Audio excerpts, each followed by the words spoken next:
Good morning and welcome back to BIFA Link TV, your daily dose of industry information. Today I'm joined once again by Ian Matheson for this week's What the Papers Say. So Ian, thank you so much for joining me. What have we got coming up for this week? Well, Brooke, I think it's fair to say that the fallout from Liberation Day has dominated the news over the last week and it looks set to carry on. As you know, Donald Trump's applied sweeping global tariffs to foreign goods imported to the USA, and it sent shockwaves through various international markets. A blanket 10% tariff applied to all imports from April the 5th, and much bigger ones are scheduled for some countries on April the 9th. Of course, your members are no strangers to volatility in international trade, and I think it's pretty certain that in the coming months and likely years, there's going to be a lot of supply chain disruption should the tariffs remain in place. But a lot of people are saying, will they remain in place? Who knows with Donald Trump? And if they do, how long? How will key trading partners retaliate? What exemptions can be negotiated? Those questions and many more besides have been addressed in the articles on the subjects that I've seen in the mainstream and trade media. And some of them can be seen in the links below. Like you said, Ian, there's still a lot of unanswered questions, isn't there? So I'm sure that uncertainty will be a running theme for the next couple of months, won't it? It certainly will. Actually, Brooke, I noticed that BIFA's added a news item to your website at the end of last week where the UK government is asking for business to comment about what they think should be the response to the US policy. Like you said, there is a news item on the website. They are calling for UK businesses to give their feedback on these tariffs and what that what that response should be. So we'll pop a link to that in the description as well. Okay, fantastic.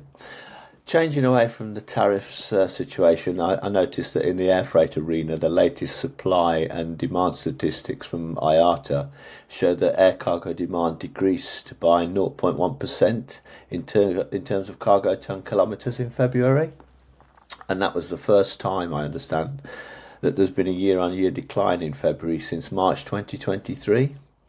IATA did give some explanation, said it was an extraordinary growth year, 2024, but it also noted that 2024 was a leap year and volumes were boosted by Chinese New Year traffic, sea lane closures, and the boom in e-commerce.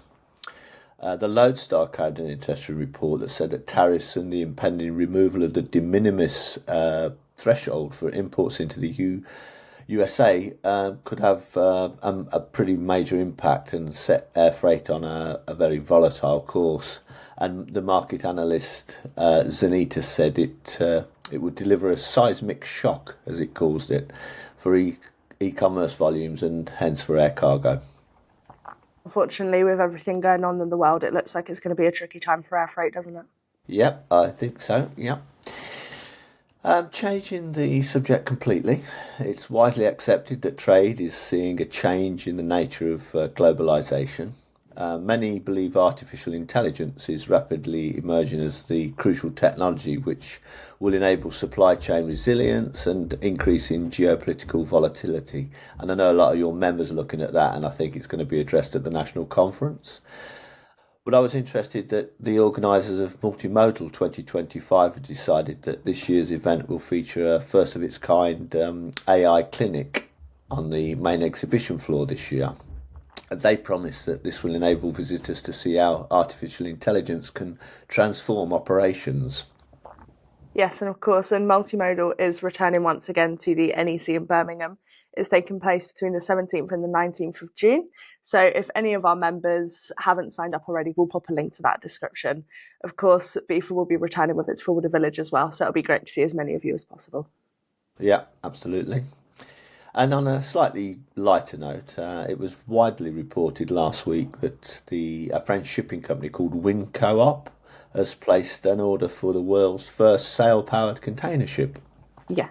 Apparently it measures 91.3 metres in length and will be equipped with 3 rigid wing sails and will be built in Turkey at a shipyard that's owned by RMK Marine.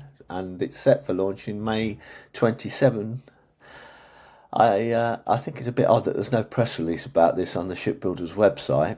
Apparently, it'll have a capacity of 2,500 tonnes or 210 TEU and operate a direct route between Madagascar and France, linking Marseille with 3 or 4 ports in Madagascar.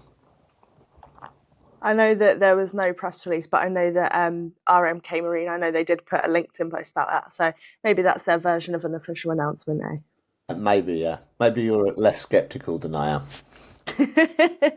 All about the optimism, eh? Absolutely. Well, thank you very much, Ian, as always, for bringing this to our attention. We'll pop a link to everything we've discussed today in the description below.